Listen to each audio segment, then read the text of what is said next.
It's a great honor and a privilege to be here. Like I say, you don't get the opportunity, you think, in our part of the country, in our leagues, to be able to have the opportunity to play in the Rose Bowl and to be able to be out here 2 years in a row. It's quite remarkable, and it's a privilege in which we take very seriously. And like I say, I don't know if I've ever walked in a stadium, like I said before, in that locker room and feel the history of the game, the granddaddy of them all, and you feel that history when you walk in that stadium, in that locker room, and it's a great honor to be there. There's no doubt our players feel that, and it's a great time for us right now. Like I say, the significance of the last 29 games has been a privilege to really coach our players. But I think everybody talks about the last 29 games, but I think the first 39 games are the key to the last 29 games. I think we grew as an organization. We went through trials and tribulations, and there was a lot of great players who helped set the tone and create the culture in which allowed us to play like we have played for the last 29 games. The Christian Ponders, the Nigel Bradhams, the Lonnie Pryors, the Vince Williams, Dustin Hopkins, EJ, LaMarcus Joyner, Telvin, all those guys laid the groundwork for what we're being able to accomplish right now. And my thanks go out to them too, because they're a huge part of what we've been able to do. But we had to learn to crawl before we ran. And now we're dealing with a lot of success and handling it very well. Very proud of our players, the way we manage and compartmentalize all the situations and the things that go. And people ask all the time, why are you able to handle those things? I think the more you're in those situations, the more you're able to do it. We have game day a lot at our games. We've been in national championship games, Orange Bowls, all those ACC championship games. So all those things have all led to where we are right now. And it's a great honor to play a great team like Oregon here. And we're really looking forward to this challenge. But we know it's going to be a heck of a challenge. They've got a great team. We've got a great team. So it ought to be fun. We'll now open up the floor for questions. Please state your name and media outlet. We have a question on the right first. Andrea Adelson, ESPN.com. Jimbo, you mentioned how the program has grown. You had some tough losses early on as a head coach. Where do you feel you have grown the most in your in-game coaching and the way you make adjustments for the second half? Well, I think as the game goes on, I think anytime you do something more consistently, you're able to learn yourself as much as you are your kids. And I think, but also making sure you're tuned into your kids, and I think doing a really good job in the offseason is taken to create a culture for them to understand where I come from and me to understand where they come from. It's all part of that. And I think those first 39 games has allowed the adjustments and things we've been able to do in the last 29. We have another question from the middle. Dan Wolkin, USA Today Sports. Who's that? Oh, I'm sorry. Right. Hey, Jimbo, you're at the point now with your program where you're losing a lot of guys every year to the NFL. Yes. How do you sustain the level of play that you've had the last 2 years, knowing you're going to lose guys every year, without a dip? Very few programs are able to do that. Well, I think one, it goes back to the culture and the expectations of our kids and what the older guys have left to the younger guys, and also our assistant coaches. I think we have a tremendous staff that understand how to develop these players at an early age. And I think we play a lot of our freshmen. If you see this year, a lot of our guys is true freshmen. Even though we have a very experienced team, we'll lose probably anywhere from 9 to 12, 14 guys to the league again this year. Those guys, those coaches have, we've played guys, we've developed them early, so it's not like they're coming in just totally raw. And as the culture's been created with the older guys, what the expectations are, but the expectation is not about winning, but about working, and about practicing, and about preparation, and all the things that go into winning, not about the winning. Because we don't talk about the results. We're not worried about the results. It's about how we do things on a day-to-day basis to create great habits. And I think that's where our assistant coaches and our leadership of our team, year in, year out, has been able to help us that way. We have a question from the back left riser. Jimbo, back here. Yes. Mike Scout from KZI in Eugene. Mark Helfrich talked earlier about how his staff needs to approach recruiting. He said, you don't have to go very far, more than a couple hours, to find great talent down in the Tallahassee and Florida area. Miami's 9 hours. What could you say about the way that Oregon recruits, that they're able to sustain a program at such a high level, and they have guys coming in from as far away as Ohio, down into Texas, down in the far reaches of the country? Well, it is true. We have a great base in the state of Florida and Georgia, but we reach out also to D.C., California, Texas. We're all over the country, too, with a national brand name. But I think they've been in it because they're in a state that doesn't have a large number of high school players or top recruits. But they've done it with facilities, money, presentation, uniforms. They've created, what you have to create is a niche. And if people are going to come from long distances to come to university, why are they coming there? There's something that you have that someone else, if you're bypassing all these places, could it be facilities, could it be the uniforms? Now, They also win a lot of football games. I understand something. The first and foremost thing in recruiting is guys want to go somewhere they can be successful, get a great education, be around good people, and have an opportunity to play in the league. That's what players want to do, and they've been able to do it. We've been able to do it. So, I mean, it's quite remarkable what they have been able to do. But they created that niche, and they've run with it. Question from Pat. Jimbo, Pat 40 from Yahoo Sports, you're right here. I was wondering when you started bringing prepared notes to your press conferences and why. Always have. Always have. I always bring reminders and things, and you know, if you have an open book test, why would not use the open book? Daggone. I don't claim to be no 36 ACT now. Okay, we have another question on the back left. Hey, Jimbo. Bruce Feldman from Fox Sports.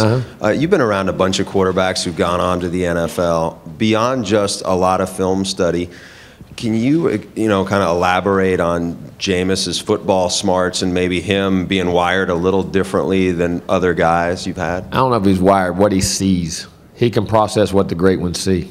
I mean, he sees angles, he anticipates. He has, first of all, he's an unbelievable competitor, and he's unbelievably tough.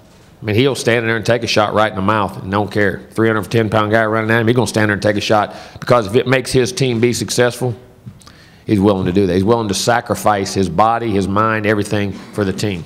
And then his gifts of anticipation, not just arm talent, but hand talent. His ability to adjust the ball.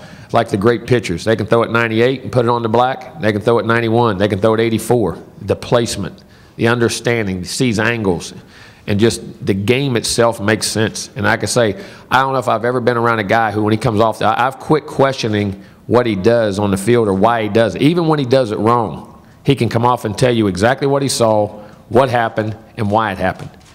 I'll bet at a 98% rate when he comes off, and he can process so much. His intelligence level is off the charts. In the amount of information he can not only process but retain. Hey, Coach. Coach Asher Wellman, WCTV. Just all week long, your players been asked what it's like to finally be an underdog, and just for you to go through talking to your players this week, if you're going to use that as motivation or what you're going to say to them this week. We don't ever look at ourselves as an underdog. I've never walked on the field and thought I was an underdog. Our team has never walked on the field and thought I was an underdog, and that does not motivate. I mean, you know, you look at the. I never knew we were a favorite.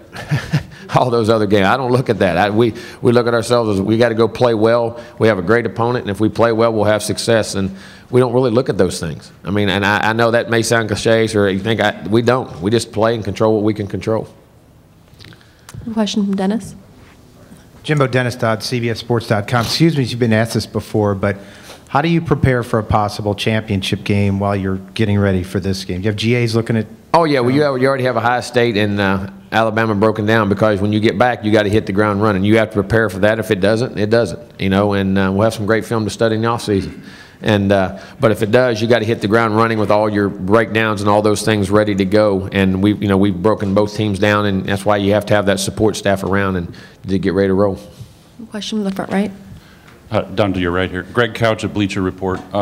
What are some of the challenges of replacing, following up a legendary coach and getting out from under his shadow when you're, as you said, still learning yourself as a coach? Well, I don't think you ever stop learning yourself as a coach. If you coach 40 years, I think you still learn from yourself as a coach. And I think if you ever, if good enough gets good enough, then you're in trouble. And I think the thing that I thought I had to do was be myself. I don't believe people follow people who try to emulate people, who try to be like other people.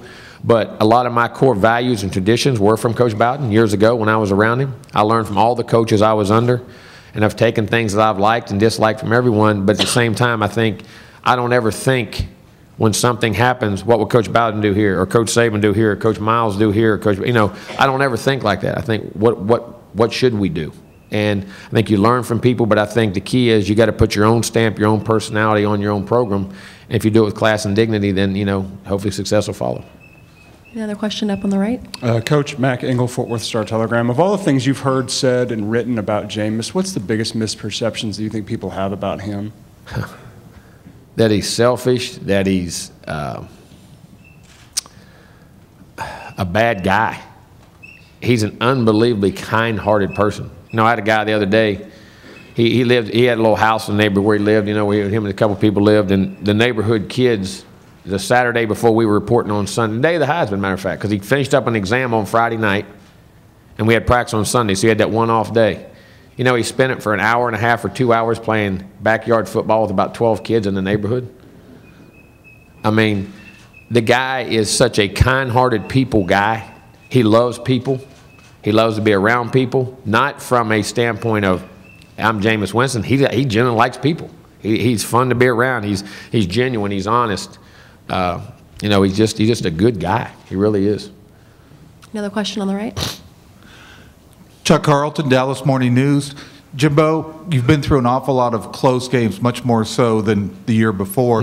In terms of, does that breed any special confidence that if you're in that tight situation late in the game, I think anytime you ever go through a situation, because every coach wants, well, if we're behind, this is what we're going to do. If we're in this situation, this is what we're going to do. Well, when you do it, you know, you say, man, we can do this. And I think it's just like, you know, saying, can we win big? And we won big before. Can we win an ACC championship? Can we win it? I mean, anytime you go through a situation and you have success, it definitely breeds confidence, especially if you go back and study why you do it and understand why you were successful, the mindset you had, so you can repeat it. Because I think that's a lot of things that we do in sports, and athletes are like that. Sometimes you ask a guy, why'd you have success? I don't know, I just played good.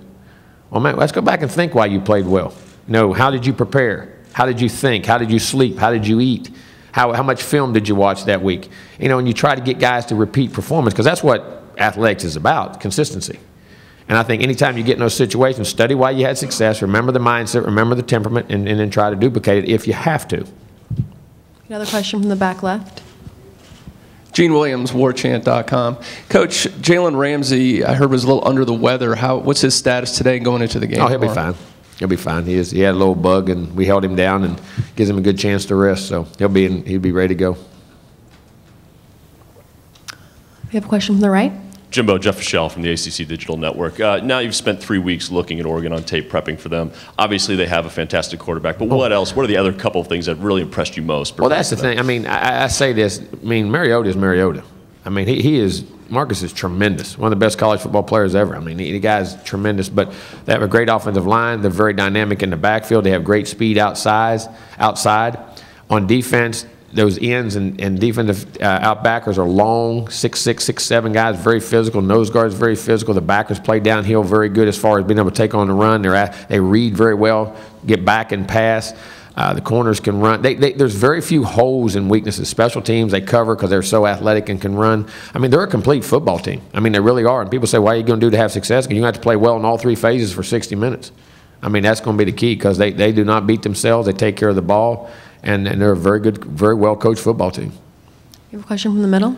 Coach, if we could get away from football for a second, it's Joe Donlin from KGW-TV in Portland, Oregon. Talk a little bit about FA, your connection to the Frohnmeyers, and also when it comes to Ethan, how hard it is as a father to know this is something you can't answer just yet. Well, it is very difficult, and it's your motivation every day. It's why you get out of bed, and when you think you have a bad day, you know, there's a lot of other things in this world that, you know, that are a lot tougher than coaching a football game or worrying about who's winning and losing. And the Frohnmeyers are people we reached out to, and we found out that Ethan had Fanconi anemia, as they had lost 2 children to the disease. They have a 3rd daughter who has it right now. They had 3. You know, it was a great learning tool and a great resource for us. And then, but you know, it's like I say, I've never taken that bracelet off since we discovered. I mean, it reminds me every day. Every time I think I got a problem or I think I got something, you know, it puts it back in perspective. And you know, hopefully the platform they've had and the platform we have, that we can create enough publicity for the disease to bring it out, the awareness to it. And we've created, you know, we've been able to raise this past year, we raised over $1 million for our foundation to be able to donate back, and they're making tremendous strides in the disease for longevities of life, and hopefully for a cure down the road. So it's hope. And you know, it puts things in perspective, there's no doubt. And when you come home from a tough day and you're able to see that smile on his face, you know, gives you a lot of energy to go do whatever you got to do. Question from Bill. Bill Roden with the New York Times. Good luck with that. Thank you. You know, recruiting is so hard anyway, and I'm just wondering, and I asked Mark this, do you think this tournament, the new tournament, will intensify recruiting, will put even more pressure on coaches to get better players, or can it get any more intense? That's what I want to say. How can it get any more intense? I mean, it's crazy out there with the amount of with social media and all the research services and things out there that people have. You know, it's an amazing thing how recruiting to me has taken a life. It's its own season. It may get more coverage than the season does once it's over with and how it goes. It's amazing, but I don't know if it'll put any more on it because you always want to be in the national championship. Now you're in the Final Four, but. It's not going to make it go away. I promise you that. And you know, that's the lifeline of all programs is recruiting. And you have to find your niche in what you have and be able to for these kids to be able to develop and get what they want out of it, because that's kind of what it's really turned into. Are they getting what they want educationally, you know, from a personal standpoint, and then are they getting developed and they winning games? And recruiting's a battle. These games are tough, but I'm not sure recruiting's not tougher. Another question from the left. Coach Joe Kepner from WFTV in Orlando. Your team hasn't scored a lot of touchdowns in the second half in some of these comebacks the last few weeks. From that perspective, would you still be in this situation if you had an average kicker versus a guy like Roberto Aguayo? I was trying to think about what you said. Just points. I mean, Roberto's special. Roberto, again, I've said he's as good as I've ever been around, and the clutch and his work ethic, and people don't realize how good an athlete he is. I think that's the key. He's such a great balance and body. You know, kickers got to have great balance to be consistent, and he can do that along with great leg strength. But he works, but having him is definitely a weapon. How you call the game, the plays you call, when you hit the comfort zone of where his range is, and the consistency, it allows you to coach the game differently when you have an experienced kicker like that and a dominant kicker like that. So he's a great one to have. I know that. Question from the right. Yeah, Coach Mike Bianchi from the Orlando Sentinel. You speak so highly of Jameis and all your other players. Does it bother you that you guys have this, quote, most hated team in college football label? And also the situation yesterday at practice with Peyton, could that help change perceptions? We're going to do what we do every day. And perception, you know, we can't help what people think of us. We just keep doing what we do. We know how we do it. We believe in our system. We believe we have better kids than we have players. I've said that all along. And when you look at facts of things and go to the facts and not at people's opinions and what we want, agendas that we want to push, it ought to change because we have tremendous kids. But, you know, you can't change how people do. You just got to keep doing things right. And over time, people will see that you do the right things and you stand up for the right things. You can't force, when you try to force someone to think a way, like I said, or it's like coaching to me.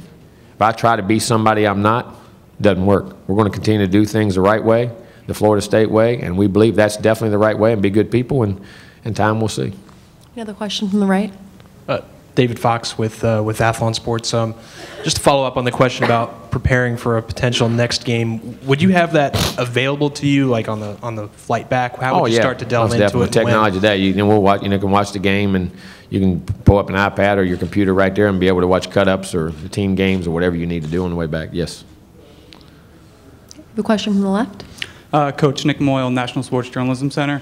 Can you describe how much Rashad means to this team? Oh, wow. Not just in terms of his relationship with Jameis, but what he means for the younger guys heading into a game this big?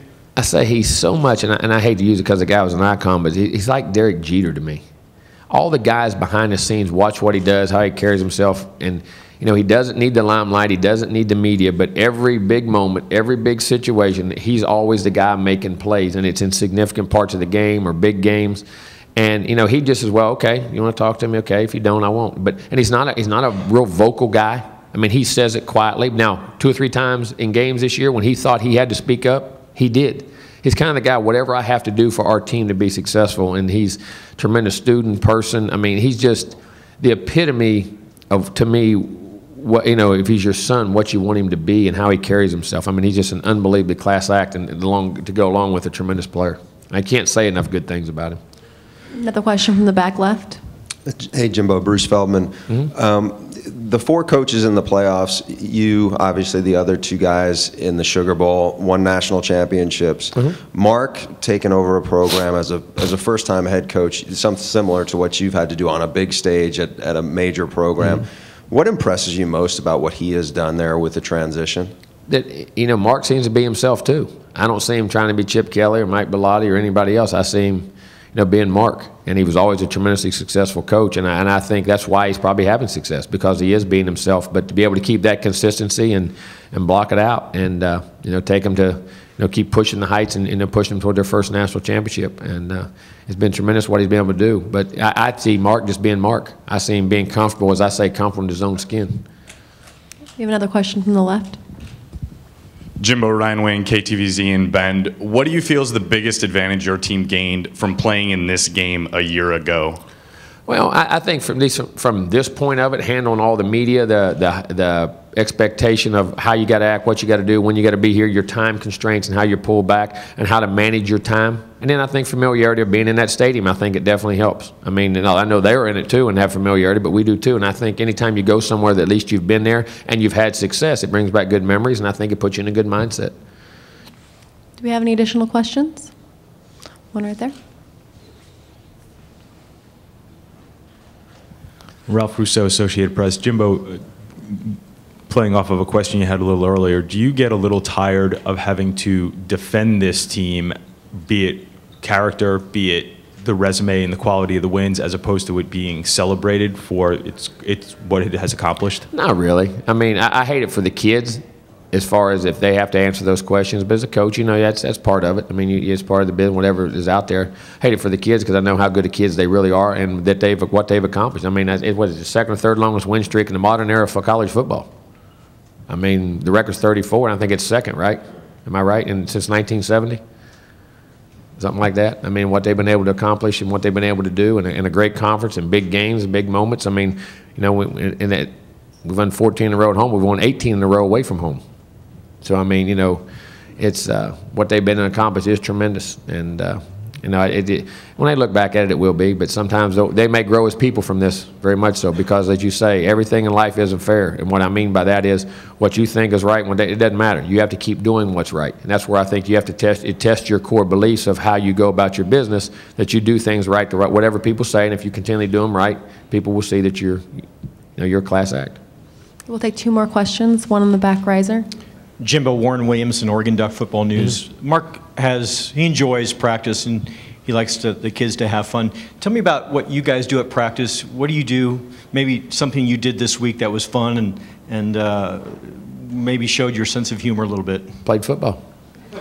Football's fun for us. We love to practice. We love to go play football. I mean, and it's the same every day. We joke, clown. We get on. If they're wrong, we get on them. If they're right, we're celebrating, having fun.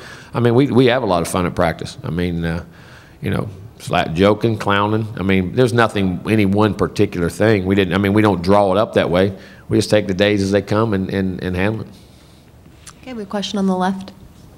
Irish FL, warchant.com. Jimbo, you've said that Mario Edwards is a rare guy who can be explosive at 300-plus pounds. Mm-hmm. Now that he's lost this weight, what have you seen from him? Has it changed the way he looks at practice? Well, I think he's more explosive plays. I mean, you know what I mean? I mean, he's down, he's dropped some weight and he wanted to be able to move better because he's playing on the edge a little more than inside and outside. And he felt comfortable there, even though he did last year, played on the edge well. But he just felt like he felt comfortable there. And conditioning, endurance, those types of things have really grown.